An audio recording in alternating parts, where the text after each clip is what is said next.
Mr. Russell? If I'm Your Worship, yes, that's how it works. That's how it works? Okay, thank you. That's all. Okay, folks, on that note, it's a little after 6 o'clock. I'm going to welcome everybody to the September 5th regular meeting of Council. And the City of Parksville recognizes the people of the Coast Salish Nations and their traditional territory upon which we gather with gratitude. The first item on the agenda is the adoption of the minutes of the Council meeting held August 20th. I need a mover and a seconder. Moved by Councillor Burden, seconded by Councillor Beale. Are there any errors or omissions? All those in favour? Opposed? Thank you. That is carried. The next item is the approval of the agenda. That the September 5th, 2018 Council meeting agenda be approved. You're moving the approval of the agenda, seconded by Councillor Beale. Are there any errors or omissions? All those in favour? Oh, I'm sorry. Councillor Burden. Yeah, I'd like to make a motion. I'd like to press the pause button, but not for any of the reasons referenced by Mr. O'Brien. I would like to defer items 4A, B, and C and 9.3 to the September 17th meeting in order to have full council participation. We have a member missing. This is an important issue. I'd like to see everybody have an opportunity to participate. Do I have a seconder for that motion? Seconded by Councillor Patterson. I was going to say Salter. Why was that? I don't know. Are there any further discussion on that motion? All those in favour? Opposed? That motion is defeated. Thank you.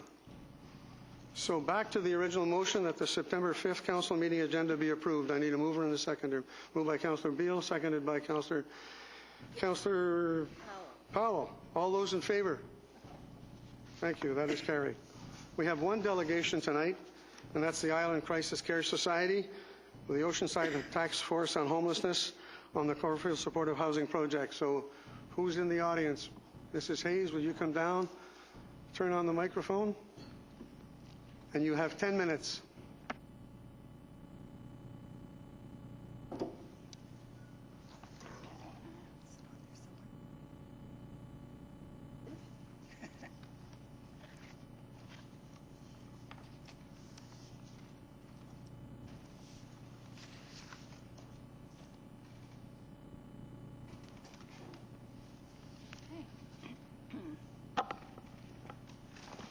So are you going to tell us if we're going to have prisoners in this place or not?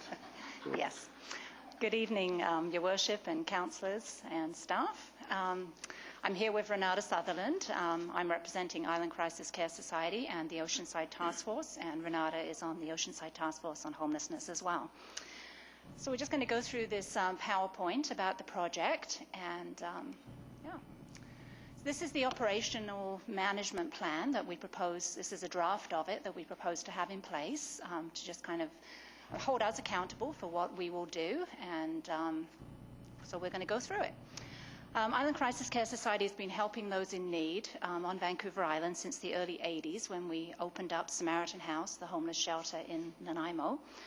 And as the needs of the community have grown, we have grown, now serving people here in Oceanside as well, and also doing sobering beds in Nanaimo, crisis stabilization, different things like that. As we've seen things change, we've tried to change and help those that we serve. As I mentioned, we started working in Parksville in 2013 when Hearst House opened. And in partnership with Mental Health and Substance Use, that's who provides the funding for Hearst House. It's a crisis stabilization house for 6 clients and is staffed 24/7. And just over here on Hearst Avenue, so not too far away. We've been providing support also in the community through the host team, which was started with some federal money that we received on the task force. And we started in 2014 to provide those supports for people.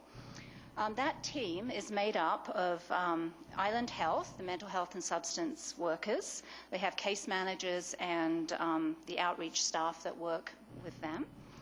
CMHA is the homelessness outreach support worker as well. Actually, the person who is the outreach worker lots of experience. He actually was with mental health and substance use as the team lead for many, many years. So he's got about 30 years of experience.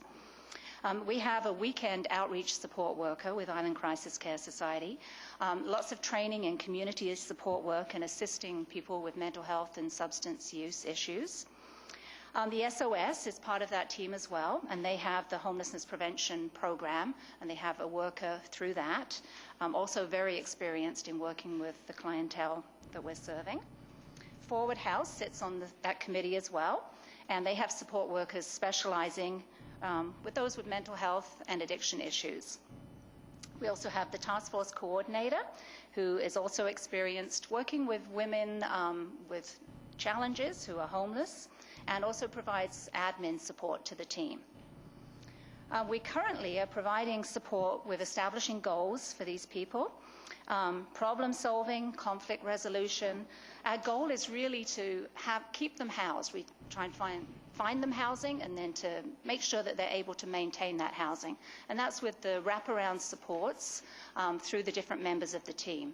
What we do is we allow the client to choose who their main person is that is working with them, someone that they have a good relationship with from that team, and then we just support them with the other people as well. At the Corfield location, we believe that how it will work best is as they support the workers that will be on site, because they'll be able to, they know the clients, they've been working with them for many years now, and so they'll be able to support with any issues that come up. So admittance to the housing, applications will be accepted from regarding possible residents, and they'll all come from the Oceanside area. Most will be referred by community agencies or could be self-referred. Program information will be distributed to local agencies, healthcare professionals, and the like. And will also be there'll be information available on the Island Crisis Care Society website, as well as the Oceanside Task Force on Homelessness website. And of course, BC Housing will have information on this facility on their website. A vulnerability assessment tool will be used to assess vulnerability and appropriateness for the residents. They'll make sure that it's a good fit and that those that are applying will be suitable for the program. The VAT, which is what the vulnerability assessment tool is referred to as, is used across the country. It is considered the gold standard in this type of work. It assesses things like financial need, physical health, mental health, addictions, and also their current housing or lack of housing. This tool will be used in conjunction with the host team, who will be part of that selection committee. And the host will bring together their experience and knowledge of individuals and their needs to ensure that fit. So the team really works to make sure that the client's needs can be met within the support systems that will be in place in the building. Because we really want to make sure that the mix of clients is successful. We want everybody to be able to thrive and do well in the building. So funding, the funding for the project is provided by BC Housing. This funding is for both capital and ongoing operations. The residents will be paying an affordable rent to live in the building, and that will contribute to the operation fund. BC Housing, of course, will own the building, and leasing the land from the City of Parksville, and Island Crisis Care will be the operators. So for us, affordable rent is, for this demographic, is the shelter portion or shelter rate as paid by those who are on disability or social assistance. So, and that includes CPP. So it's about $375 a month. Island Crisis Care was chosen as by BC Housing because it has an existing relationship and because ICCS runs several supportive housing and shelter crisis intervention sobering units in Parksville and in Nanaimo, and has a good track record in running these facilities. So the operating guidelines. ICCS will operate 222 Corfield Street based on the following guidelines. So 24/7, as you can see there. There'll be 2 regular staff on site at all times. and with the addition of extra people. Now, these extra staff would include, but are not limited to, a program manager, janitorial staff, kitchen staff, and maintenance staff. And of course, we'll also have the host team, and right into the plan, we've put in an office for the host team so that they're going to be there regularly and will be part of the supports that will be available. Pets, this will depend on the type of animals that are requested, the ability of the client to look after the pet, and the socialization of the pet. We want to make sure that we recognize that it's so difficult for people to find housing with pets. So we want to make sure that that is something that we're able to put into the building, that ability to have pets. Comfort animals are very important in recovery, and so we recognize that, but we also want to make sure that we don't have too many, so there's going to be a balancing act there for sure. So also building rules are very important as we look at the success. Clients will be given warnings, but if behavior doesn't improve, of course, we won't be able to keep them in the building. If things continue to deteriorate, clients will be removed. But we are very committed to making sure that things work. We will be providing many different options for them. There will be resources like life skills and hopefully some cooking, helping them with some of those skills that they might not have. There'll be a light breakfast and a dinner meal that will be provided, and there's a big dining room in there that will really help with socialization and activities that we'll be able to offer. And there will be clearly posted rules. Emergency procedures are based on WorkSafe BC. We have a responsibility to follow the rules, of course, and the protocols will be in place for the staff. And when necessary, we will do what we have to do, whether it's calling RCMP, calling whoever we have to call if necessary. But we will have very firm guidelines in place to protect the residents and our staff. We're committed to maintaining the exterior of the building. As per our contract with BC Housing, we will be responsible. And this will be done in conjunction with clients. Those that are living in the building will have some responsibilities. We want to really encourage them to get some of those skills, so we'll be hoping to really help them as far as them helping us so that we can help them to gain those skills. This may include garbage and biohazard material removal and garden maintenance and those kind of things. Staff will be responsible in a timely manner to make sure that any concerns that are voiced from neighbours and the community are taken care of very quickly. And we will have that 24-hour phone number that people can phone if there's something that they don't like the look of in the area. They can call us and we'll be able to respond immediately. Security around the building will include cameras, and we will have controlled entrances that will require a key fob to gain entry.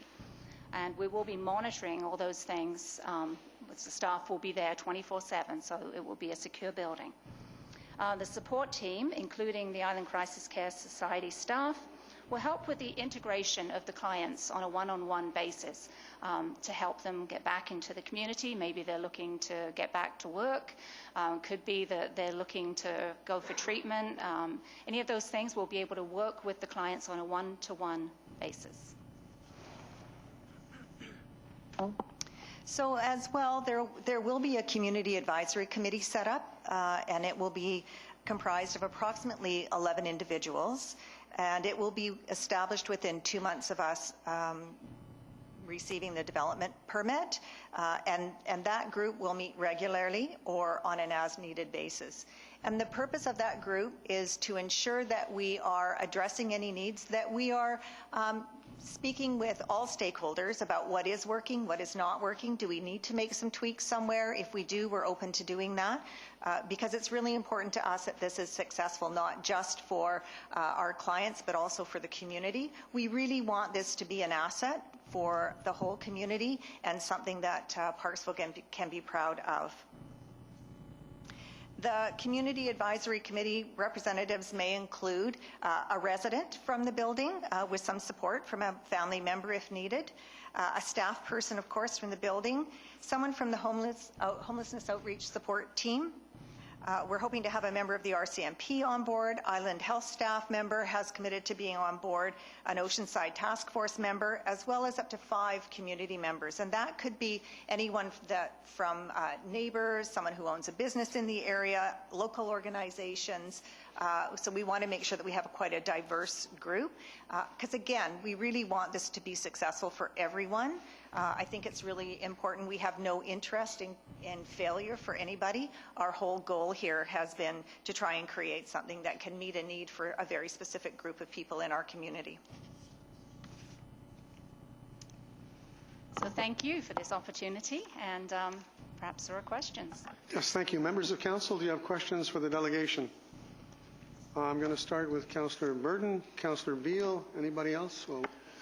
So 2 questions. One, will there be a council liaison person on your community advisory group? We had thought, And maybe that's a question for... yeah, we had thought that there might, but we were told probably not by staff. So Maybe it's probably there will. And then the other question, when can we expect to see a full operating plan? Well, this could be it if this is a draft, so it could be if it's appropriate, we could make it final. Yep. Okay. Councillor Beale. Thank you, Worship, and thank you very much for the presentation. I did have a question. I understand that the building itself will have some suites that are a little bit larger, basically 1-bedroom or studio suites. Is there a possibility that there may be some couples that might be in the building? Yes. Salter. Oh, thank you, Mr. Mayor, and thank you for your presentation. I just have a couple questions. So you understand you're dealing with people who have drug and alcohol health-related issues, as well as mental health, often all of this prevailing at the same time. And so folks can be unpredictable, they can be violent, they can be dangerous. And so what you've mentioned is if it gets to that, they can no longer stay in the house, or you'll call the RCMP. But I'm wondering why you're not calling an ambulance for these guys. Well, we might be. I mean, it would be dependent on, whatever was needed at the time. Okay. Yeah. Okay, great. The And staff so, will be experienced, and so they would know who to call. okay. And that kind of helps me with my next question. You said there'd be 2 people, but there's always other people sort of in the building, cooks and maintenance people and so on. So if this happens and someone gets out of hand, is the cook and the maintenance person trained to deal with that kind of behavior? No, the cook and the maintenance people would not be. I mean, they would have first aid and CPR and that kind of thing, I'm sure. But the 2 support staff that are on at all times are definitely trained. Yeah. So what you have in place is 2 people that can At all help times, with that, yeah. and then 2 people who somebody could call the police or something. Yeah. Thanks. Any further questions for the members of the delegation? Do I understand correctly that after you get the development permit, you're going to form the Community Association Committee? So that's even before the building is completed, Yes. that committee will be in vogue? Absolutely, because we've heard from BC Housing that it works best the earlier you can get people involved, and as we're looking at putting the policies into place and that kind of thing. Thank you. No further questions from members of council? Councillor Beale. Thank you. And again, thank you for the presentation. But with the operating the proposal or management that you've got here, has been developed in conjunction with BC Housing, or yes? BC Housing sent us some ones from other places, so that's what we use to put this together. Yeah. Seeing no further questions, thank you very much. Okay, the first report we have on the agenda this evening is the BC Housing lease agreement at 222 Corfield. Mr. Russell, would you please give us the background? Oh, first of all, I need a mover and a seconder for the recommendations. Councillor Powell, do I have a seconder? Councillor Beale. Okay. Mr. Russell, would you please give us the background on the BC Housing lease agreement at 222 Corfield Street South? Chief Minister, that's it. Sorry, Your Worship. If I may, this evening for council consideration is the lease agreement between the City of Parksville and BC Housing for the term of 25 years to basically lease allow for the apartment building to be owned by BC Housing on the property. Members of council, any questions for Mr. Russell? Okay, seeing none, I have a mover and a seconder. I'm going to call the vote. All those in favor of the two recommendations? Opposed? Thank you. Those motions are carried. Thank you. The second report we have is the consideration of a bylaw to enter into an affordable housing agreement at 222 Corfield Street. Mr. Russell, once again, I need a mover and a seconder for the two recommendations. Do I have a mover? Moved by Councillor Powell, seconded by Councillor Beale. Mr. Russell, please give us the background on this issue. Sure, if I may, Your Worship. As part of the council deliberations on March the 19th, 2018, council passed a resolution waiving all development application DCC charges for the subject property. This bylaw, if adopted, will waive those charges. In addition to that, it also provides other features such as rental caps on the building as detailed in the report. It also ties the operator agreement to operating provisions that are contained within the housing agreement. It caps maximum annual rental increases per year. Further details are provided in the report in the attached bylaw. Members of council, any questions for Mr. Russell and Councillors? Fred, Burden. just call me Fred. I've been criticized for not speaking to my reasons for voting the way that I voted, and I'm going to try and outline why I'm going to support the housing agreement. We spent a great deal of time with BC Housing, amongst ourselves, working to ensure that the comments that we heard from the public were incorporated into some form of control where City Council would not be giving everything away to BC Housing.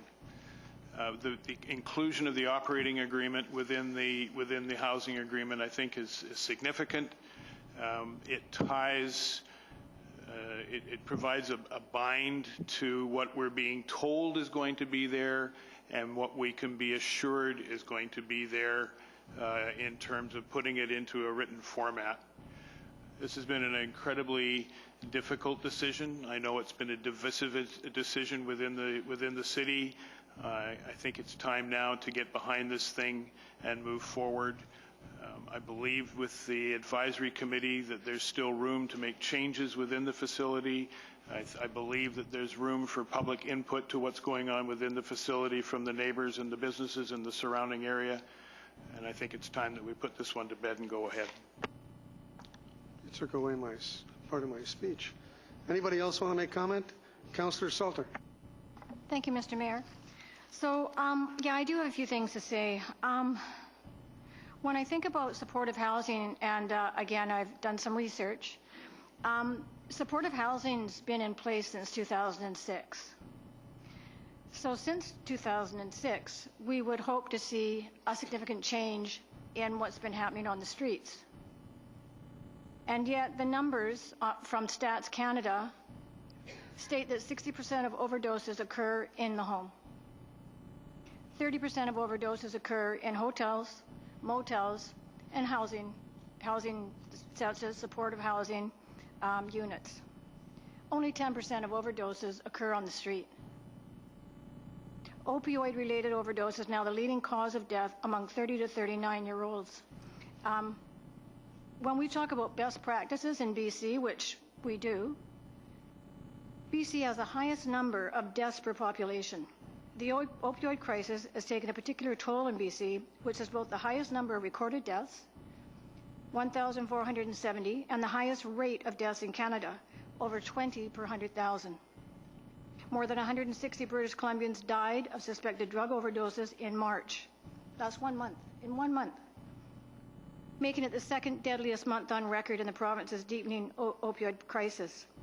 Numbers released by the BC Coroner's Service Thursday linked 161 fatalities to illicit drug overdoses, a 24% increase over March 2017 and a 58% increase over February of the same year.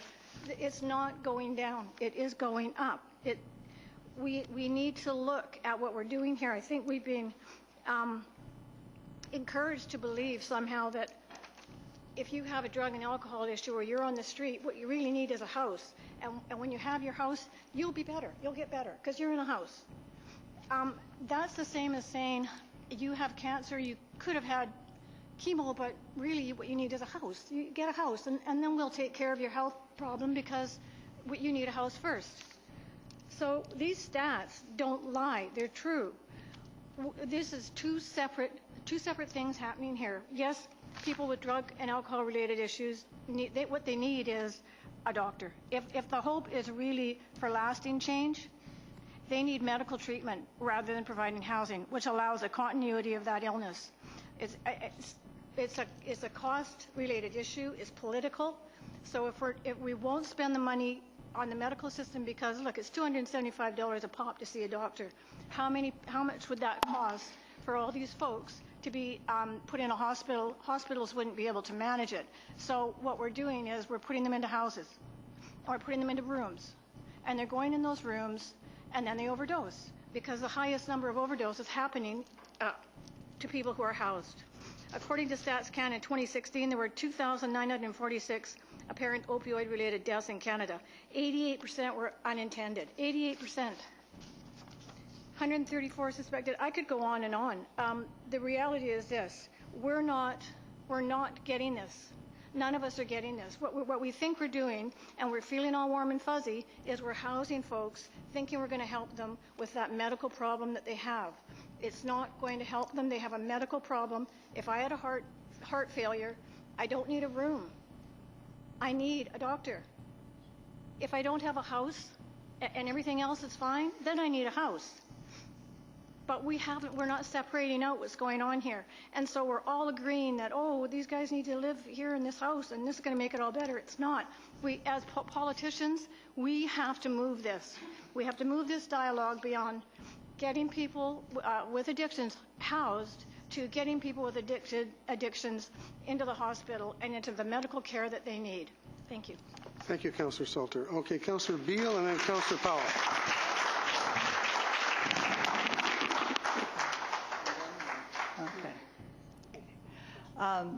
I am a little concerned that there are, I appreciate the passion that we've just heard and the concern for the very real situation that we have not only in BC but also in Canada with the use of opioids and where that's led and the number of deaths. I absolutely applaud the concern there. I do think that an awful lot of things are being mixed up in what we've just heard. This project is to address a housing concern. It is not. So let's look at that. We do have real situations. If we looked at reverse logic, maybe we should all be homeless because, in fact, then fewer people would be dying. It just doesn't make a lot of sense. If we have issues with, if you're a cigarette smoker and you go to the hospital or get some treatment, they don't say, oh, but you need to quit the smoking before we can actually work with you on this. It's housing first. It's not get the house and then all your problems are solved.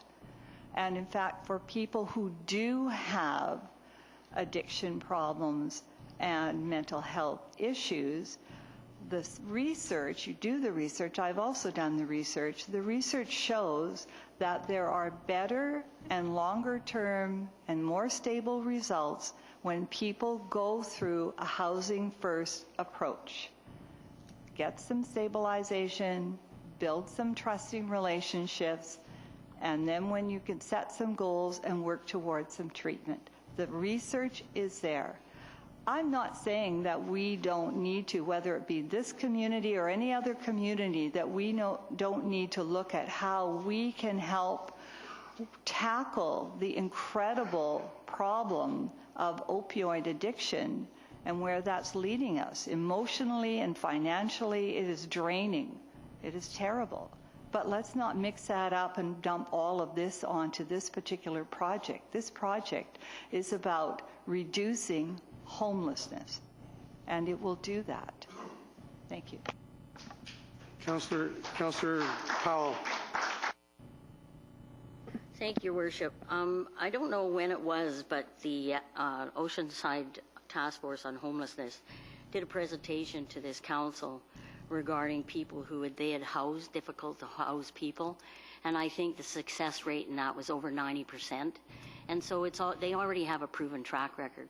Housing First works. They're not put in housing and left there. They have the support services that they need in this community. I know a lot of people have said there are no supports in this community.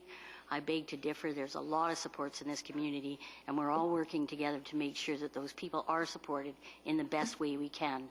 I think that this is an excellent opportunity for Parksville. I think the location is perfect. I strongly support this, as people know. And I also would like to echo what Councillor Beale had said. It's about housing.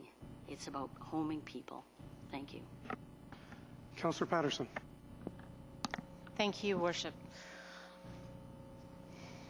I think that, like many around this table, we're very passionate about this community. I wish that we had been able to engage more. We met with BC Housing and worked with the agreement and everything, and then it comes before the community. And I feel that sometimes that is a roundabout way of how things occur, but it is the way that it does. I believe in the Housing First aspect, and I most definitely believe in affordable housing. We have a 1.7% vacancy rate in this community, and there is next to no affordable housing anywhere. I have 2 young adult children, and they scraped up enough money, my daughter, with family, and that for a down payment because her rent was more than what her mortgage is today.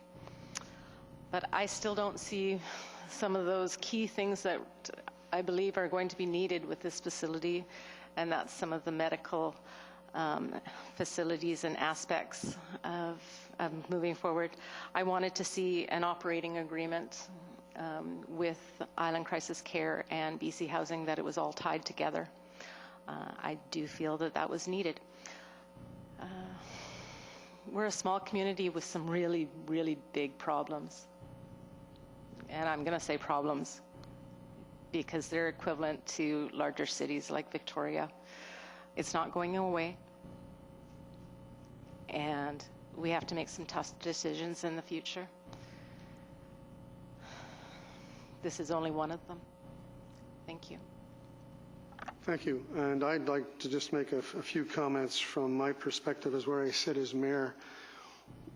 There's 2 Parksvilles, really. There's the Parksville that everybody sees where we're building $600, $700, $800, $900 million homes. People have 2 cars. They go away for the winter. They have a great life. Some of them have got a boat. They've got golf memberships. And then there's the Parksville, which is just below the poverty line. And that poverty line means that we've got kids going to school that don't have any breakfast or don't have any lunch. We've got seniors who have to make a decision whether to buy prescription drugs or food. Because I know, because one of the managers of the large pharmacies in town here told me so. And many other people that I've talked to. So this is an acknowledgement, and it's a first step in terms of the issue of poverty. People that can't afford to rent. Following up on Councillor Patterson's comments, it's not getting any better, it's getting worse. I get calls from some people who are paying taxes, and they're telling me that for them, being on a fixed income, having bought a home maybe 20, 30, 35 years ago, and the home is valued at a great deal more money than when they bought it 20 or 35 years ago, and the taxes are going up, and it's providing financial challenges for them. So suffice to say that this is the beginning for myself as a resident of Parksville. I'll continue to be a resident of Parksville. This is the beginning, and we're going to have to do more. This is just a first step in looking after those who need it the most, those that are couch surfing or those that are sleeping somewhere outside or sleeping in some conditions that aren't safe and aren't healthy. So on that note, if there's no further comments from members of council, I'm going to call the vote on the two recommendations. I have a mover and a seconder. All those in favor? Opposed? Thank you. That is carried. The next item we have is a consideration of a development permit on 22 Corfield South. Once again, I need a mover and a seconder for the recommendations. Moved by Councillor Beale, seconded by Councillor Powell. Mr. Russell, once again, would you please give us the background on the issue regarding the development permit for 222 Corfield? Sure, if I may, Your Worship. This development permit, if issued by council, will authorize the architecture and landscaping that is proposed for the 3-story apartment building. The building and landscape features have been designed by appropriate qualified registered professionals, including architects and landscape architects, in accordance with the general intent of the applicable development permit area guidelines. The recommendations are as per the agenda. Are there any questions for Mr. Russell from members of council? Seeing none, I have a mover and a seconder. I'm going to call the question. All those in favor of the two recommendations? Opposed? Thank you. That is carried. Okay. So, ladies and gentlemen, many of you have come this evening because of 222 Corfield Street. You're welcome to stay as we move on through the agenda, or you're welcome to leave if you so wish. All right. First of all, I'm going to ask if anybody has any new business. Members of council, new business. I'm going to go around the table. If nobody has any new business, I want to mention that on September the 24th, there's a special council meeting regarding the cannabis issue of cannabis in BC. So everybody make that note if anybody's interested in cannabis. September 24th at 6 o'clock in this forum. So no other members of council have any new business? Okay. We have one presentation tonight, and it's from the Parksville Downtown Business Association, the 2018 Youth Ambassadors, and we've all been looking forward to this presentation. So, Ms. Bottomley, would you please introduce the ambassadors and give us the presentation by the ambassadors? Your Worship, Council, thanks for having us back. This is the 4th year of our Super Downtown Youth Ambassadors program. I've had a request from a family member of the team for a photo with the mayor of the team, because we have international connections this year and the grandparents want to know. So perhaps we could do it now, or we can do it when they're completed, whatever you wish. So for the record and the gallery, my name is Pam Bottomley. I'm Executive Director of the Parksville Downtown Business Association. The Parksville Downtown Business Association is funded by a levy on commercially assessed properties within the business improvement area. And as I said, this Downtown Youth Ambassadors program is one of the most popular and successful programs we've had. I've had the privilege of spending 10 weeks with these young gentlemen who were just, again, you know, the bar gets higher and higher every year. So the offer of a photo now or a photo later is up to you, Your Worship. If you like, I will hand the mic over to Jared and Jose. We're looking forward to the report. It's always an interesting time. Welcome. Hello. Gentlemen. Hi. Would you please introduce yourselves? I'm Jose Hope. I'm a youth ambassador. And I'm Jared Walmark. I'm also a youth ambassador. I just want to say thank you for taking some time out of your day to listen to us present this. Yeah, all in all, this has been a great experience and I've loved it, and I really hope that this program can keep going.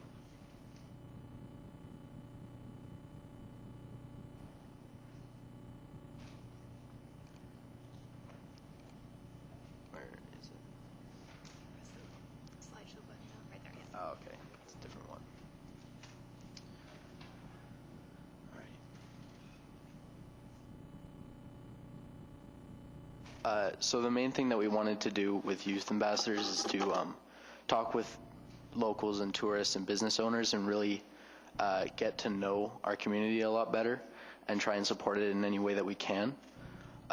So we talked to a lot of people. I believe it was over almost 300 or more.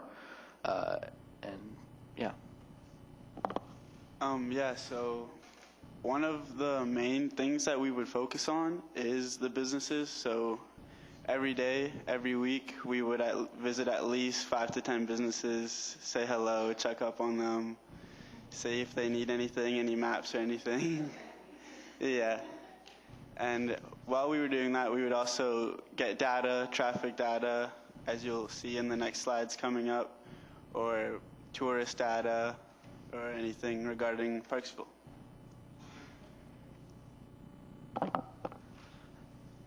So the majority of the people that we met were down by the beach, which is where a lot of the tourists go, because it's a great beach, and along the highway. Usually the people that we met were on foot and were walking around. Some people we met while at a business or at a coffee shop or whatever, but the majority of our places were by the waterfront. So if you can see, there's 2 charts here. We have one of 2016 and one of 2018. Jerry's just going to describe to you the 2018 one real quick. Excuse me, are you going to leave us with a copy of this? Yeah, Great. definitely. Thank you. So the 2018 one, if you see in the blue, those are our local interactions.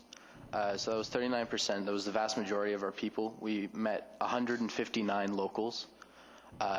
And if you see, and also the unknown and the other sections, the unknown, I would like to address them right away. The unknown is short conversations that we had with people where it would be odd or awkward to ask them where they were from.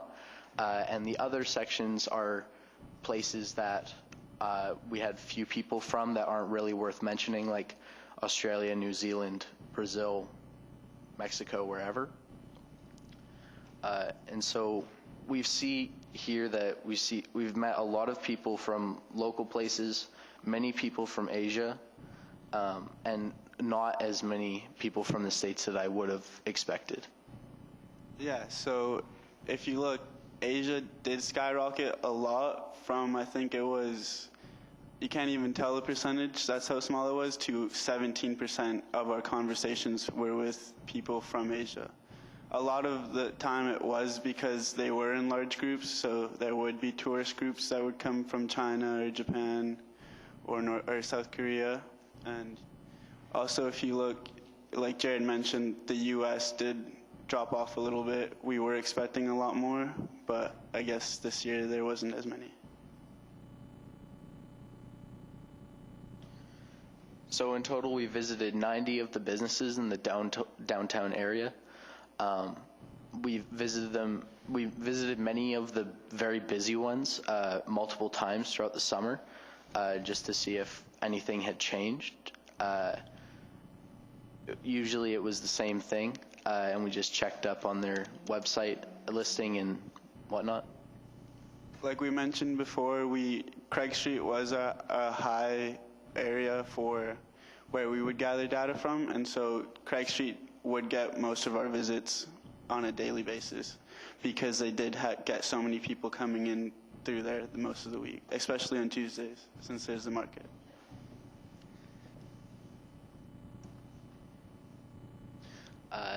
This is a big one.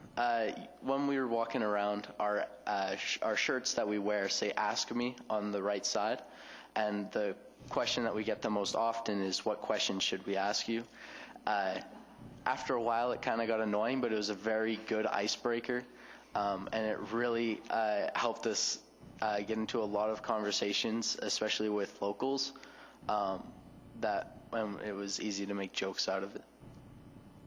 Yeah, and so a lot of the times after the icebreaker question, what should we ask you, their top 2 questions were about Beach Fest. So the sandcastles, when do they start, when do they finish, how much does it cost to get in, can we bring our dog in, And so, yeah, the ask me on the shirt was actually very vital to get those next questions, especially since we sometimes did not look as approachable as possible.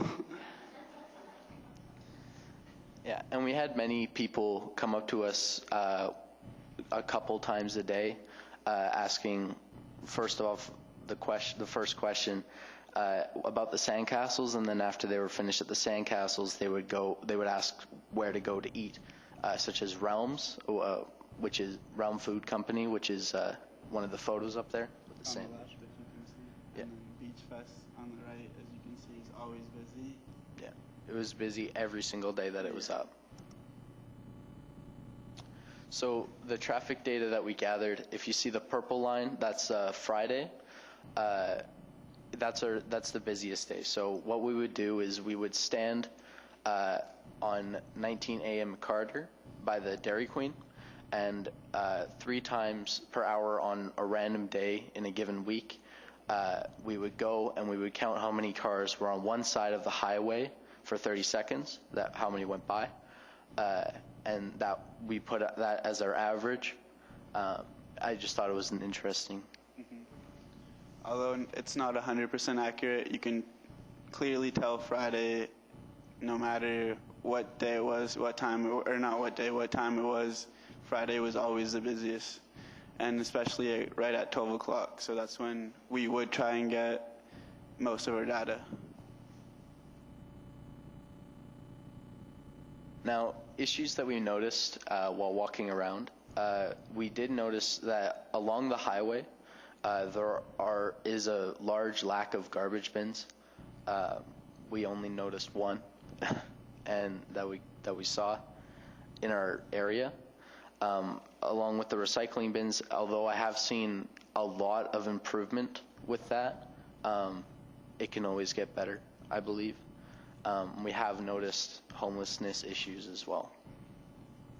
Something I want to mention is if you look in the middle photo, the garbage can on the top is green, and I don't know if you guys know this, but we have a lot of old people in Parksville, and so I don't know if all of them can see well, but to me, a lot of them were worried like there isn't enough garbages, but there's 2 right there at the beach, and the green one, the one that I'm mentioning, is probably a lot harder for them to see from the boardwalk. So maybe in the future, changing the colors perhaps could work.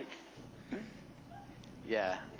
Fun fact: the majority of the people that complained about the garbage cans were fairly old. Yeah. The Hill, lazy people. So this is a big issue that we saw about the local economy, is that a lot of people go to the beach, they stay at the beach inn, and they don't go up the hill because they have everything that they need down there. So there is that large psychological barrier. Even if they don't notice it, they might subconsciously not want to go in that direction because people are on vacation, they don't want to work to do anything. One thing that I think that I've also noticed that I think might push more people, especially couples, to downtown is their children. And so their children have like 4 parents, especially if you are a parent, you know your child influences you on where you're going that day. And so if we were to get some sort of facility or some sort of place that attracts children in downtown, I feel like in the future years, a lot more couples, a lot more people would flow to downtown rather than just stay at the beach their whole day. Graffiti around downtown, I just wanted to touch on this quick. It's not a huge issue. We have just noticed a little bit of graffiti going around, a lot less than before, but I just wanted to touch on that as something we noticed. So the types of interaction we had, if you look at this chart right here, it's not like an actual from data, but just on strictly visual what we were seeing. If you look at 1 p.m., it's the highest block you can see there. And that usually came in around when we would have these 2 specific performers at the beach, and their names, I think, were Kenny. They were Kenny Shaw and Brian something. I can't remember. Yeah, and Brian Temple. Brian Temple. And they would attract almost 40, 50 people and every time they would go. And so something that I was thinking about was possibly getting them to come up to downtown another day of the week to attract more people to the businesses downtown. And they had a lot of people that repeatedly went to go see them. So they had quite a few fans that were there. Also, the vast majority of our interactions were usually 1 or 2, maybe 3 people, but we did have quite a few large groups. That's partially why we had so many Asian interactions, is because they came in large tour groups. They were all around our age as well, and we noticed that tourism around the beach dropped off a lot when the Beach Fest went away. Almost like it was very large. Yeah. The wayfinding system. This is something that I kind of wish that we had while we were working, because it's really nice to have a visual representation to help people out instead of having our iPad that some people might not fully understand, or we rely on spotty Wi-Fi to help them out, or just verbal locations.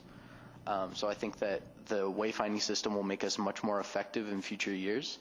Yeah. You weren't aware that Ms. Bottomley is working on a wayfinding system with the city, were you at all? No? Pardon? That's never mind. We were aware. Yeah.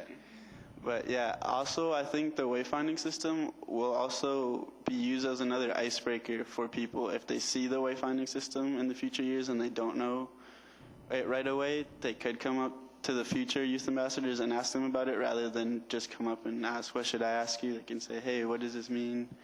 What can I do with this? Why is this sign here? And so, yeah. Stories. I'm sure the majority of you heard about our less than great interaction that we had. But other than that one interaction, all of our interactions were positive. And you can see by the pictures here, we definitely had fun while doing this job. It was very satisfying. Yeah.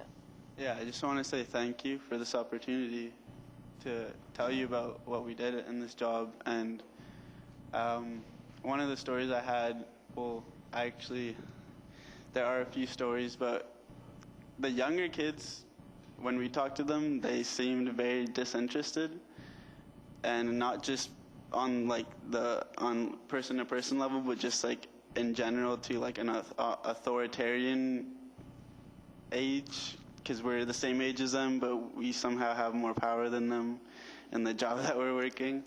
And so something that I would like to see in the future for the youth ambassadors is more promotion for the youth, because we are youth ambassadors. So more kids getting familiar with us, not just in the summer, because that's only 2 months out of the possible 12 months that they can know us.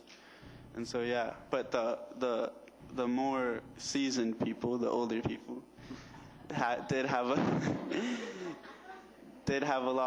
lot of good stories that I will cherish for my whole life. So yeah. Also, on top of that, we had a great opportunity to increase any of our skills that we have. So our second languages, I speak French, he speaks Spanish. And so it was a nice plus to, first of all, being able to gain more confidence in one-on-one conversation, as well as developing my language in common conversation as well. Meeting new people. I actually made 3 friends over this job by helping people out, so yeah. Yeah, it was definitely very eye-opening to talk to so many different people this summer, and just noticing how mannerisms work, how different cultures interact with each other, and I definitely gained a lot more experience in these 2 months than I did in 12 years of high school. So So yeah, we'd like to take any questions that we can, and yeah. I'd be surprised if there's no questions. Members of council, questions for the delegation?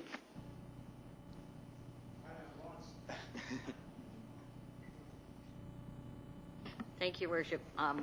When I was in my other life, I used to hire students to work at the Tourist Information Center and things like that. And I have to tell you, they were university students. You guys are wonderful. You know, like you make us proud in Parksville. Like, it was a funny presentation. It was very interesting. It was, I'm not that old, okay? I can see the green garbage can. But I have to say, like, it was really refreshing. And you, like, every group of students, every 2 students that have come forward to us, they always have a different vision of it. They always have a different take on it. And the same is true for you. And I think you've done a wonderful job. And thank you very much. Thanks so much. Thank you very much. It means a lot. Councillor Patterson. Thank you, Your Worship, and thank you so much for your presentation. I had the privilege and honor to see these gentlemen around the downtown core and in my business, which I thank you very much for your patronage, and maybe they just liked us a lot. But so, Jose, you're going on to university now? Yeah, I'm going to attend Nimbus School of Music. Awesome. And so, yeah, I'm very excited. And Jared, this is your grade 12 year? Or Yeah, I just started grade 12 today. See, busy day. I'm not. Do you take part in the civil action class at Bolinas, I think it is? No. No, I don't think I am. Okay. After doing this job, do you have any? I'm not sure how to present it or to say it. Aspects of doing something similar in the future in your off time?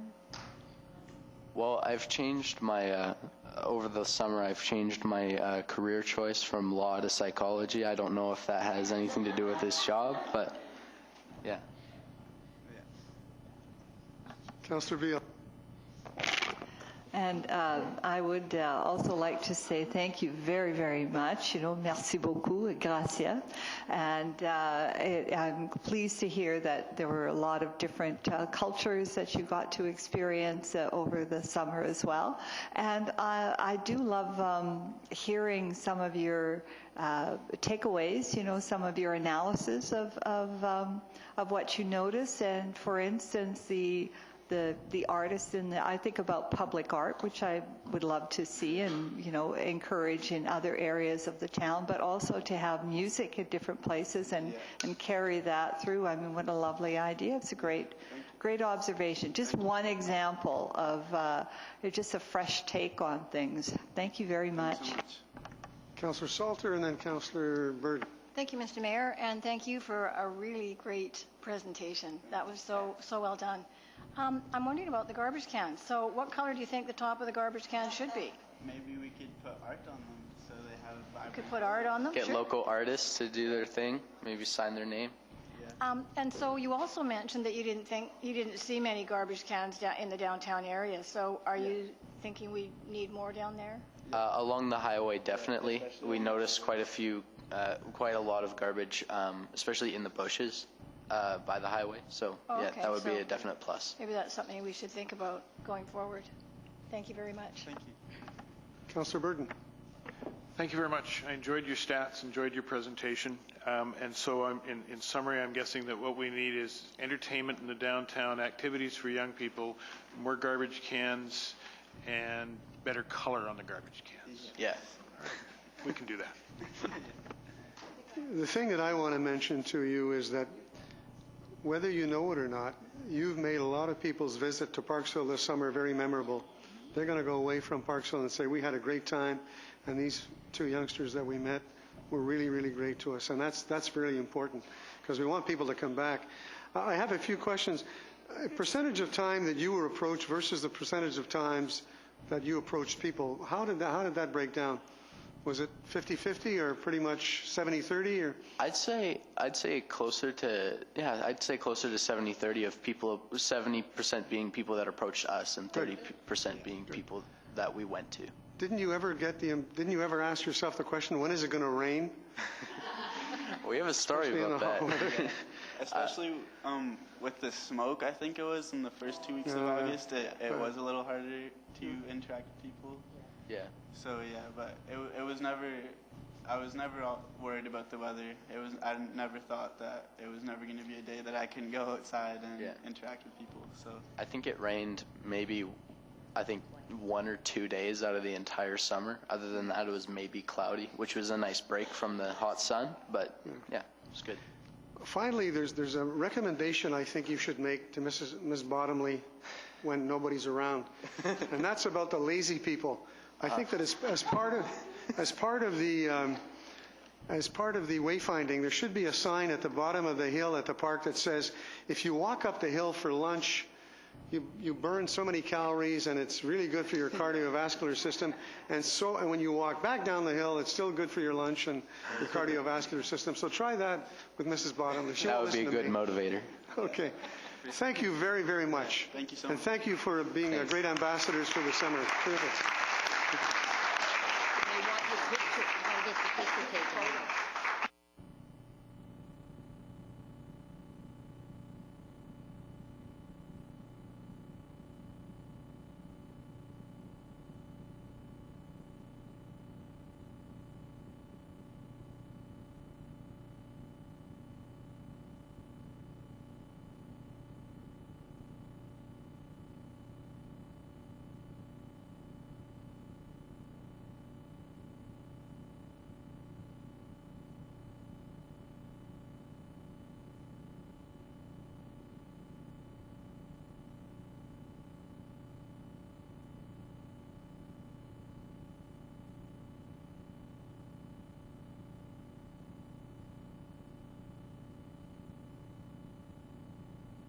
Okay, members of council, we are moving on. We're under item number 7 now, which is correspondence. We have one piece of correspondence from the UBCM, the Union of British Columbia Municipalities, congratulating us on our green community's achievement of a corporate carbon neutrality in 2017. I need a mover and a seconder to receive. Moved by Councillor Beale, seconded by Councillor Burden. Any comments? All those in favor? Thank you for that. And thank you, staff, for keeping us neutral. All right, Mr. Russell, we have a consideration of a development permit for a townhome development at 119 Molliette Street. I have 3 recommendations. I need a mover and a seconder for the recommendations. Moved by Councillor Patterson, seconded by Councillor Beale. Mr. Russell, once again, would you please give us the background on this issue? Certainly. For council consideration this evening is a form and character development permit application for a 16-unit, 2-story townhouse development on, where'd it go to? On, 119 Molliette Street North. The proposal has been designed by professional architects and landscape architects. The development appears to meet the development permit area guidelines. The recommendations are as per the agenda. Any questions for Mr. Russell?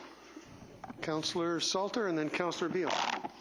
Thank you, Mr. Mayor, and through you to Mr. Russell. Is this the one where they presented to us and he wanted to have like a very green building? Is that? Can you answer me, please? If I may, Your Worship, through to Councillor Salter, that was a different proposal a little further south on Molliette Street.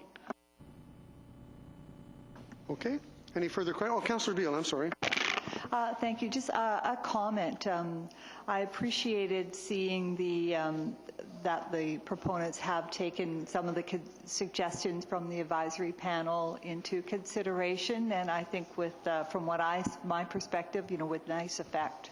So that was good to see. Any further questions for Mr. Russell? I have a mover and a seconder. I'm going to call the vote. All those in favor? Opposed? Thank you. That is carried. The next item, item number 8, is the consideration of a development permit to facilitate a single-family dwelling at 856 Gatchen Street, and I need a mover and a seconder. Moved by Councillor Beale, seconded by Councillor Powell. Mr. Russell, once again, we need your background on this particular issue. Certainly. If it may, Your Worship, for council consideration this evening is a development permit at 856 Gateshead Street for a new single-family dwelling and associated landscaping. The subject property is an area that's been identified as an area that may be hazardous due to the configuration of the slope, as well as an environmentally sensitive area due to its proximity to the ocean. The application was supplied with both biologist reports and geotechnical analysis. And those recommendations of those professional reports form terms of the development permit, and the recommendations are as per the agenda. Thank you. Members of council, questions for Mr. Russell? Councillor Beale.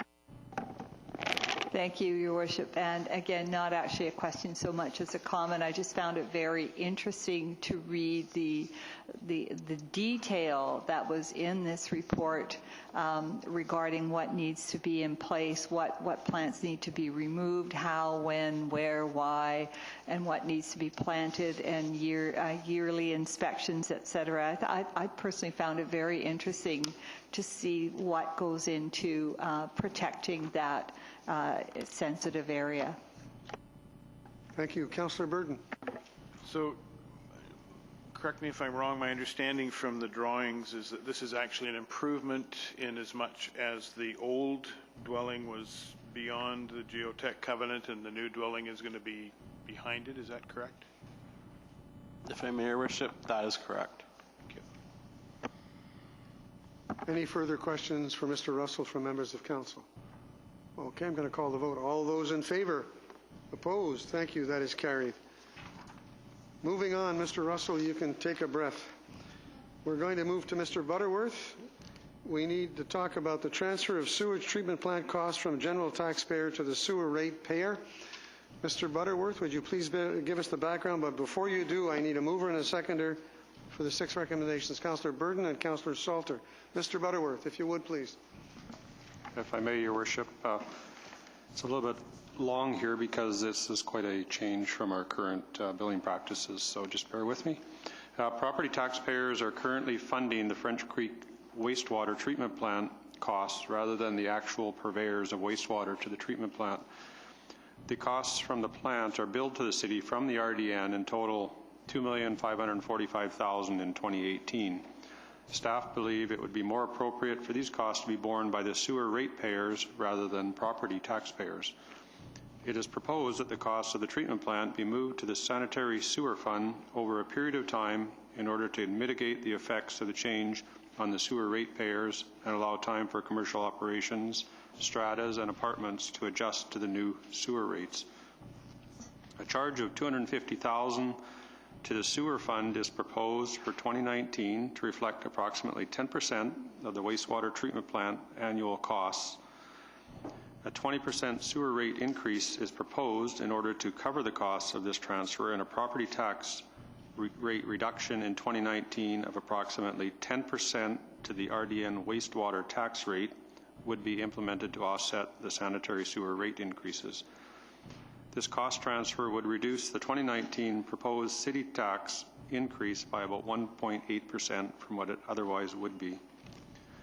The sewer rate increase of 3%, which is in the 5-year financial plan at this time, would also be required in 2019 to cover operational cost increase.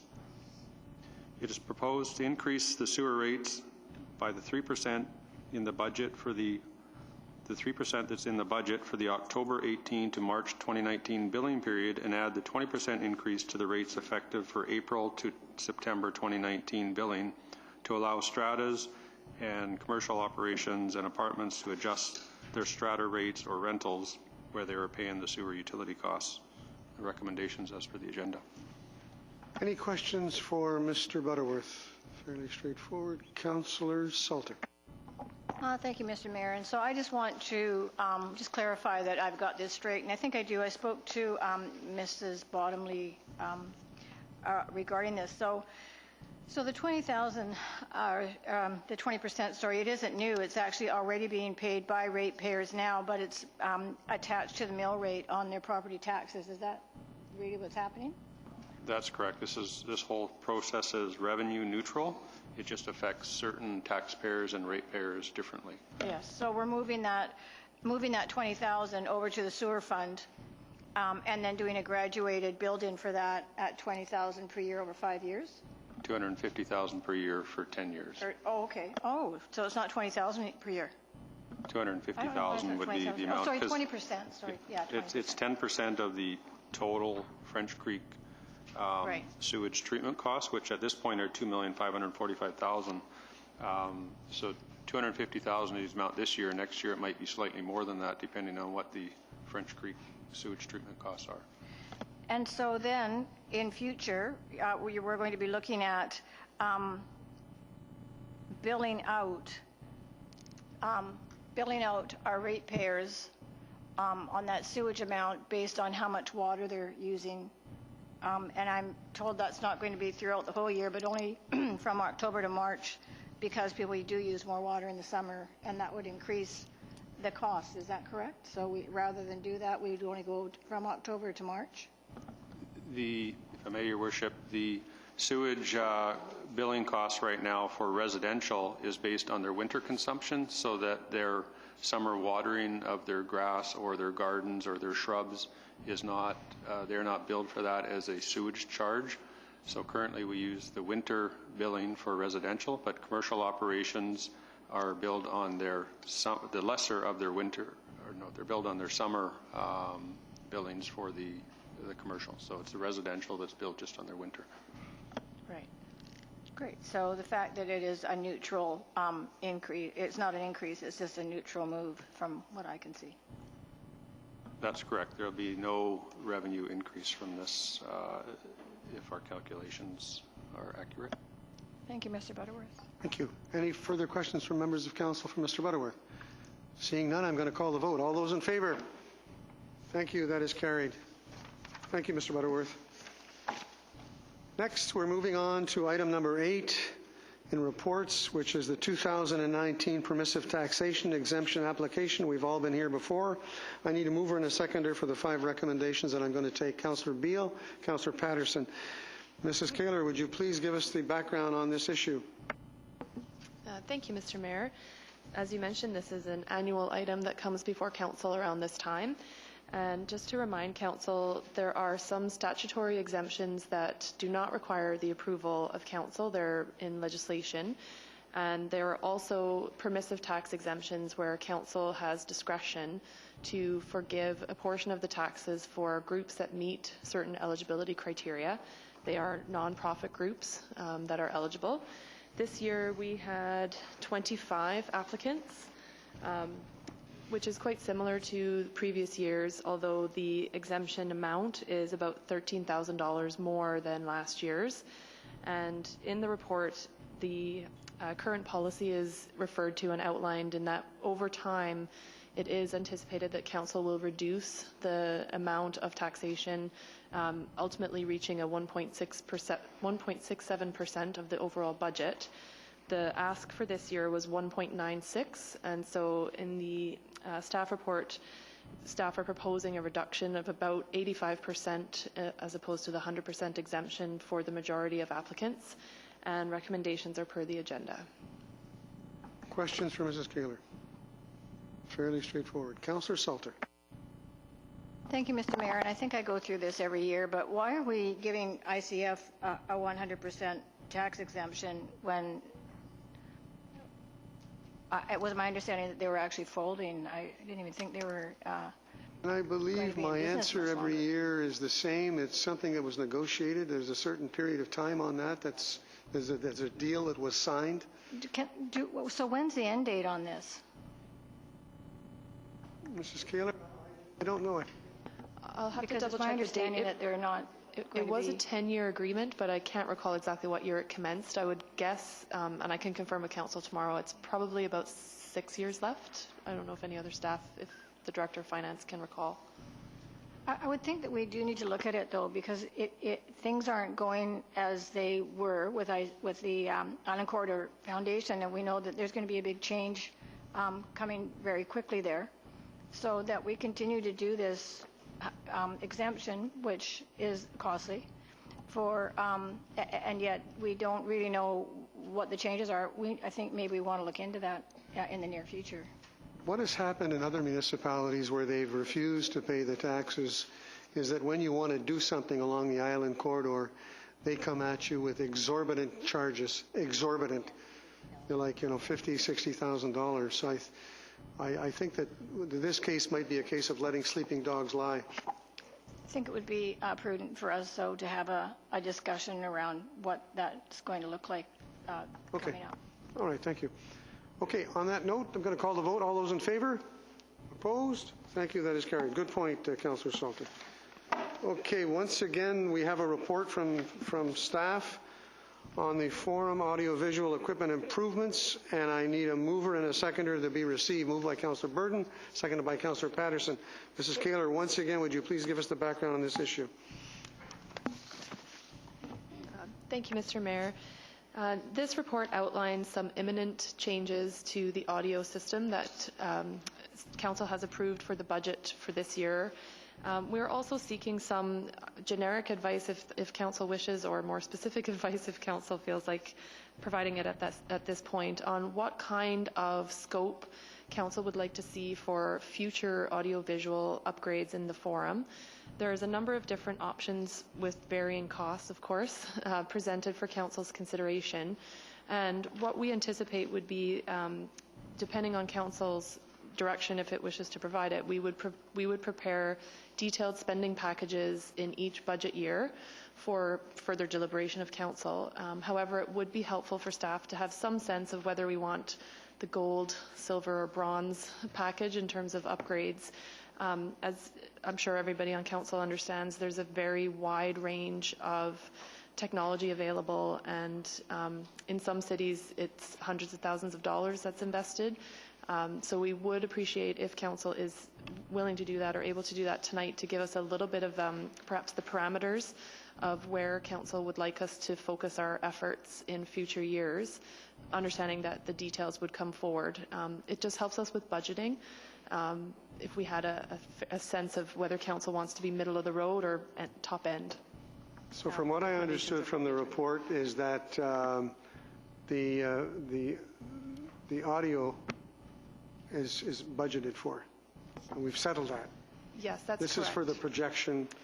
Yes, there's $20,000 in this year's budget, and there are some imminent audio changes that our IT department have already basically figured out a scope.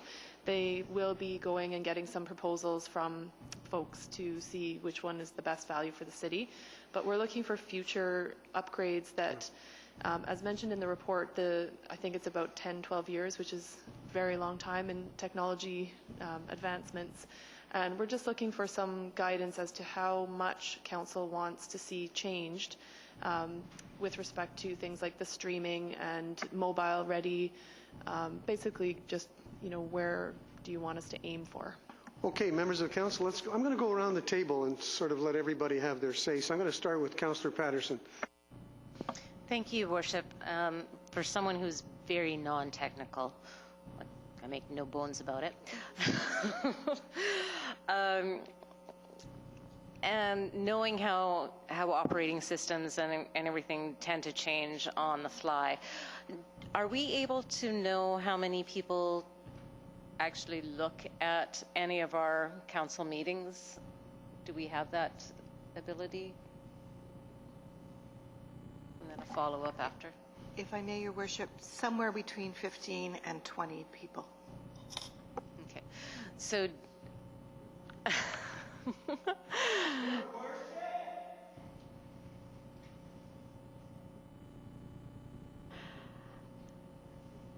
okay. So anyway, do you think that, I'll address this to Ms. Tardif, do you think that if we had streaming and live type recording or better access, do you think that we would have better communication with or viewing? If I may, Your Worship, it is streamed live and then it's archived now. The quality of the streaming is very poor. I've looked at it. It's not mobile friendly. Yeah. You can't view it. You can on a Mac. operating system, but it has its challenges. So I have no doubt that that would increase with better technology. Okay. Thank you very much. Who's next? Oh, Councillor Powell. You've already got me gone, don't you? Okay, so I did read the report, and if you're looking for packages that I would be interested in seeing, I'd like to see the camera upgrades, video recording and streaming services, the atrium equipment, and the projector screen. And I want those because they all affect the public viewing. They all affect public access. They all affect what goes on in this room. I don't know how many times we've had people complain about the audio, even when they put those hearing things on. And so those, I think, would be, then I think we'd have more than 19, 20 people looking at it online. I've tried to look at it online, and you can't hear, you can't see. It's really frustrating, and I've tried to find the exact spot so I don't have to kill myself to get there. It's really hard. So I think something user-friendly, and I think those 4 items, I would like to look at them, or somebody else will when I'm gone. But anyways, that's ones I think we should look at. Would you like staff to bring back a report on those items? No, I guess not. Anybody else got any comments? Yeah. Councillor Burden, and then, okay, Councillor, I'm going around the, okay, Councillor Beale and then Councillor Burden. A song comes to mind, but never mind. Yes, I did find it a bit challenging going through all the different options in this, but I do agree that there are some real benefits to making some improvements. I was wondering if beyond the gold, silver, bronze, if maybe there was a tin level as well for some cases. But you know, for instance, I would support just replacing the one camera with a higher quality image, and I think that right away that would really up the game. I don't think it matters that you've got close-ups or anything of who's speaking, but to actually be able to see, to be able to follow would be very helpful. I can appreciate that the video recording and the streaming services need to be looked at. I happen to be one of the people who does own a Mac, and I have I've spent extra money trying to get programs that would allow me to view it better, but all to no avail. So there may be other people out there, and yet at the same time, the change of streaming does sound like it might be quite pricey, so it would be helpful to know. I wasn't sure with regards to that, item 3 with, so B.3, referring to the Arbor media, and it mentions one question there I had is there's no mention here about the existing archived video and how that would fit within that. So I think maybe to have a better understanding of the differences there, and maybe that's just on a wish list, but you know, I do think it is the way of the world, and you know, maybe it's only 20 people now and it will be a greater number later on, but to have that ability would be great. As for the atrium, I could see that having an additional viewing screen in the atrium might be very helpful and could be used for others. I would not really support a connection for a screen that could be set up temporarily, because I think that the labor that would be involved with that you know, it makes it more economical to actually purchase some sort of a monitor that can go there, and that's actually relatively inexpensive. I know I did that at my school, and but maybe in the meantime, a better projector for this, and resizing the screen. I don't know what that would cost. Oh no, that's $5,000. That's not that bad, but I could see that would be an improvement. So I understand the need for these, and it is a question of money and where we go with that. But I would not want to overspend on this, but I think we do need to improve the quality of what we have. So you're taking notes? Everybody's got some idea? Whenever this will come forward again. Councillor Salt, Councillor Salt. Thank you, Mr. Mayor. So I read the report as well, an awful lot of options there. It's kind of like ice cream. Which one do I want, right? There's so many. But I've heard some really good things that have just come around the table now. I don't know that I need to add to that. Yes, we do need to upgrade this system for sure. And I think that almost anything is an improvement right now. For sure, I've tried going on line to watch our meetings, and it is it's pathetic. I can't watch them. But if we could even just hear what's being said, but you can't, and the same with the visuals. But I'm sure that we will come up with something great, and it'll probably happen in the future. But I'm really glad that we're looking at it now and making that effort to make this change. Councillor Burden. So my first question was Councillor Patterson's first question. What are we catering to? I guess it'll have to be coupled with a marketing plan to get more people at home to watch when we have a decent product for them. So I'd like to see it accessible through any browser, including mobile. Windows Explorer is I don't know anybody that uses it anymore, but that's okay. And I think that the most important piece is the audio. I think more that, the video is nice, but the audio is critical. And I'm not really worried about multi-positioning cameras or any of those kinds of things. I think something that gathers the whole room with a decent quality is what we're looking for, based on the current viewership. And but that it should be Firefox, Chrome, all of those different browsers, including the mobile systems through Android or iOS. I think is really important. I can't add anything to that. I think that it's pretty comprehensive. So on that note, I'm going to call the vote. All those in favor? Opposed? Yeah, well, we've got to vote on it. All those in favor to be received? Thank you. That's unanimous. Okay. No. What do you want to clarify? So I just want to clarify, do you need a motion to present packages? No. Great. Okay, Council, we're moving into bylaws, and what I'd like to do with the bylaw 9A, the 3 readings, I need a mover and a seconder for those 4 bylaws. Do I have a mover and a seconder? Moved by Councillor Powell, seconded by Councillor Burden. So I'm going to read them all. Pardon me, what? Question. Yes. So this is 3 readings of each of these bylaws, and they're required to come back on the 17th for a 4th reading. Okay. So I'm going to read out the bylaws. I have a mover and a seconder. You're seconding it, Councillor Burden?